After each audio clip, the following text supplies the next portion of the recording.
Hello नमस्ते सधैँ चाहिँ फेरि अर्को नयाँ भिडियो लिएर उपस्थित भएको छु। आजको भिडियोमा जेन एयर 40 पड लिएर आएको छु। आज चाहिँ यसलाई कसरी डिसेम्बल गर्ने भनेर चाहिँ मैले यो भिडियो लिएर आएको।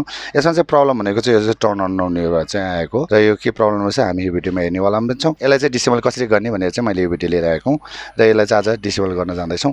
यो जेन एयर 40 यसमा देख्न सक्नुहुन्छ जेन एयर 40 यहाँ तल जेन एयर 40 यसमा चाहिँ 1 स्क्रुप छ। डिसेम्बल गर्न चाहिँ जाँदैछौँ यो भिडियोमा र यो टर्न अन हुँदैन। यो प्रब्लम चाहिँ यो टर्न अन नहुनुको कारण चाहिँ यो लिक्विड यसबाट चाहिँ धेरै लिकेज भएको कारणले टर्न अन नभएको पनि हुनसक्छ र यसभित्र कुनै पार्ट्सहरू चाहिँ ड्यामेज हुन गएको हुनसक्छ। यो जुन पहिला सुरु चाहिँ यो पडलाई चाहिँ डिसेम्बल गर्नेवाला छौँ र मेरो भिडियो कस्तो लाग्छ प्लिज लाइक कमेन्ट र सेयर गरिदिनु होला। साथै नयाँ भ्युजहरू मेरो च्यानल भिजिट गर्दै हुनुहुन्छ भने मेरो च्यानल चाहिँ सब्सक्राइब पनि गरिदिनु होला। साथै बेल आइकनलाई पनि प्रेस गरिदिनु होला। कस्तो भिडियो हजुरलाई चाहिन्छ प्लिज कमेन्ट पनि गरिदिनु होला। मेरो भिडियो राम्रो लागेमा प्लिज साथीहरूलाई सेयर पनि गर्नु होला। यो जेन एयर 40 पडलाई चाहिँ कसरी डिसेम्बल गर्ने भनेर चाहिँ मैले यो भिडियो लिएर आएको थिएँ।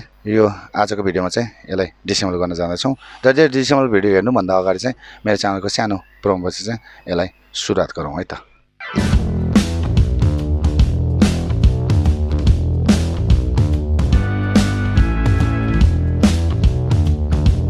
अब यसलाई डिसेम्बल गर्नलाई चाहिँ 1 स्क्रुप छ। 1 स्क्रुप चाहिँ रिमुभ गर्नु पर्यो। स्टारमा छ यो T5 देखिन्छ यहाँनिर। यो T5 को चाहिँ युज गर्न सक्छौँ हामी।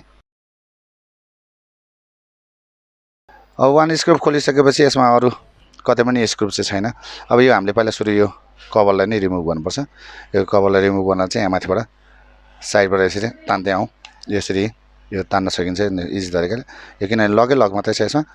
यसरी सजिलताले यसलाई रिमुभ गर्न सक्छौँ हामी। अलिकति टाइट हुन्छ तर यसलाई हामीले खोल्न सक्छौँ। यो ग्लोभ नभए भने अझ सजिलो हुन्छ। यसरी इजी तरिकाले खोल्न सक्छौँ। ओपनरको सहायताले पनि हामीले खोल्न सक्छौँ। ओपनर अलिकति लुज भयो भने हामीले यो पेपर कटरको सहायताले यसरी हामी रिमुभ गर्न सक्छौँ। तर अलिक केयरफुल भएर चाहिँ रिमुभ गरौँ किनभने यसमा स्क्रच लाग्न सक्छ। अब यो यसरी चाहिँ ओपन गऱ्यौँ हामीले। यो कभरमा चाहिँ ग्लु लगाएको हुन्छ। थोरै हिट दिइसकेपछि तान्दाखेरि चाहिँ यो इजी तरिकाले चाहिँ रिमुभ हुन्छ। अब यसमा हामीले 2 स्क्रुप देखिन चाहिन्छ। यसमा नि स्टारको छ एउटै हो सबै। यसलाई नै खोलौँ। यसमा लिक्विड देखिन्छ है। म्याक्सिमम लिक्विड नै छ। यो लिक्विडले नै यसमा चाहिँ प्रब्लम आउने गर्दछ। स्क्रुपलाई खोलिसकेपछि यहाँबाट यसलाई हामीले माथि प्रेस गरौँ पुस गरौँ। पुस गऱ्यौँ नि यो माथि निक्ल्यो। यो यसरी बाहिर निक्ल्यो। यसरी चाहिँ हामीले यसलाई जुन यो जेन एयर 40 पडलाई चाहिँ हामीले इजी तरिकाले चाहिँ रिमुभ गर्न सक्छौँ। यो फर्स्ट माथिकोलाई चाहिँ यसलाई रिमुभ गर्नलाई चाहिँ हाम्रो जुन नेल हुन्छ यो जुन हामीले ग्लोभ लगाएर छ ग्लोभले चाहिँ अलिकति प्रब्लम हुन्छ। नेलले अलिकति गरिसकेपछि यो तानिसकेपछि यो निक्लिन्छ। यो ब्याट्रीलाई नै हामी बाहिर निकालौँ। ब्याट्री कुन लगाएर छ यसमा हेरौँ। हिटिङ टेबलाई पहिला निकालौँ। यो किनभने सबै लिक्विड नै लिक्विड छ। ब्याट्री अलि ठुलै रहेछ।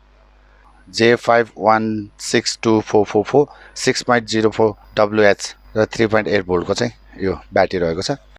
मोडल चाहिँ यहाँ देख्न सकिन्छ। लिक्विड म्याक्सिमम लिकेज भएको छ।